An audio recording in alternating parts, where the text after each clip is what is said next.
こんにちは。日陰兄さんです。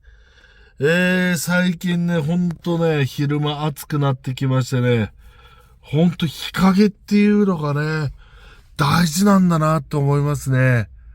さらにね、この自然が作り出したね、この日陰、ちょっとした木漏れ日、もう最高じゃないですか、もう。